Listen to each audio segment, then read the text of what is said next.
গভীর রাত প্রায় ৩টা বাজে। হঠাৎ লোকটির স্ত্রীর ফোনের মৃদু শব্দে মেসেজের টোন বেজে উঠল। লোকটি ভাবল হয়তো তার স্ত্রী ফোন সাইলেন্ট মোডে রাখতে ভুলে গেছে, যদিও সাধারণত ওর ফোন সাইলেন্ট করাই থাকে। পাশ ফিরে শুয়ে লোকটি বুঝল তার স্ত্রী মেসেজের উত্তর দিচ্ছে, তবুও না জানার ভান করে সে শুয়ে রইল। প্রায় আধ ঘন্টা ধরে চ্যাট করার পর ফোন রেখে স্ত্রী ঘুমিয়ে গেল। এবার লোকটি সন্তর্পণে তার ফোনটা হাতে নিয়ে মেসেজগুলো দেখতে শুরু করলো। মনে মনে ভাবলো, যদিও এটা ঠিক কাজ হচ্ছে না, এভাবে তো আসলে সন্দেহ করা হয়ে যায়। কিন্তু একজন স্বামী হিসেবে আমার তো দেখা উচিত ও কোনো ভুল করছে কিনা। হ্যাঁ, যা ভেবেছিলাম তাই। পুরনো প্রেমিকের মেসেজ, কয়েকটি আবেগঘন কথা আর কান্নার ইমোজি।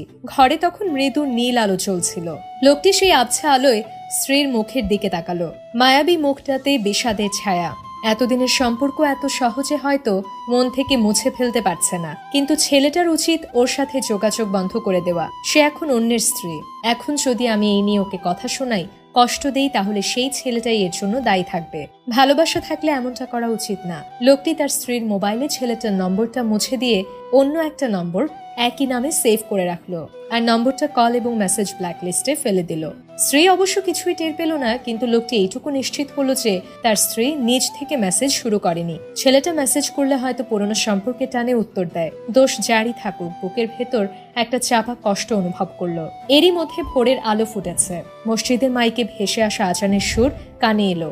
স্ত্রীর কপালে আলতো করে চুমু এঁকে ঘুম ভাঙিয়ে বলল, অজু করে এসো, একসাথে নামাজ পড়ব।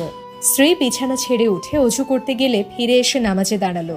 লোকটি জায়নামাজে বসে সৃষ্টিকর্তার কাছে প্রার্থনা করলো, হে আল্লাহ, আমার স্ত্রীর মনে আমার জন্য ভালোবাসা তৈরি করে দাও এবং তার অতীত জীবনের কষ্ট ভুলিয়ে দাও। আমাদের বিবাহিত জীবন থেকে সকল বিপদ দূর করে শান্তিময় করে দাও। হে দয়াময় প্রভু, আমাদের স্বামী স্ত্রীর মনে গভীর ভালোবাসা সৃষ্টি করে দাও, যেমনটা তুমি সৃষ্টি করেছিলে হযরত আদম আলাইহি ওয়াসাল্লাম ও মা হাওয়ার মনে।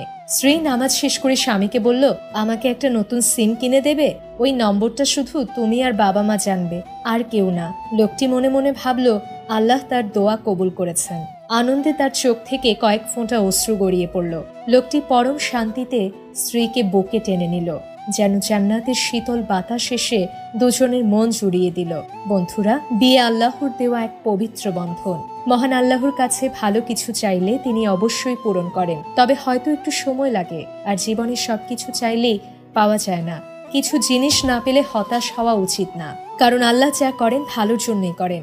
আল্লাহই শ্রেষ্ঠ পরিকল্পনাকারী। সুবহানাল্লাহ, তিনি মহান।